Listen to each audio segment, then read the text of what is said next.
La République démocratique du Congo, le budget de la Fédération congolaise de football, qui gère notamment l'équipe nationale, les Léopards, possède un budget de plus de 6 millions de dollars pour l'exercice 2025-2026.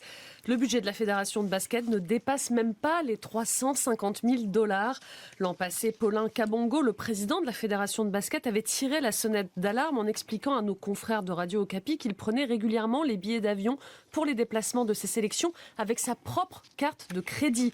Il avait aussi évoqué le manque de primes pour ses joueurs et ses joueuses, même en cas de bons résultats. Le gouvernement congolais aurait promis aux footballeurs en cas de qualification aux barrages intercontinentaux 1 million de dollars.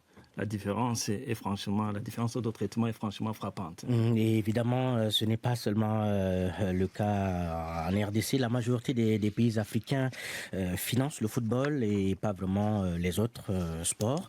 Difficile donc d'exister pour ces autres disciplines, hein, Sophie. Beaucoup moins de moyens, beaucoup moins d'incitation à la pratique, mais il existe tout de même quelques raisons de se réjouir, avec notamment de vrais progrès dans certains sports comme l'athlétisme. Oui, avec le cas du Kenya, notamment, qui est le pays moteur de l'athlétisme en Afrique. Ces 30 dernières années, le Kenya s'est imposé comme la référence en course de fond et demi-fond.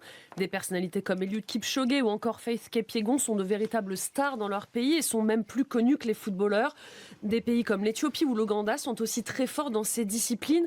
Alors après, il faut dire quand même que l'entraînement pour les courses de demi-fond ou de fond ne coûte pas bien cher. Pas besoin de piste, pas besoin de starting block, mais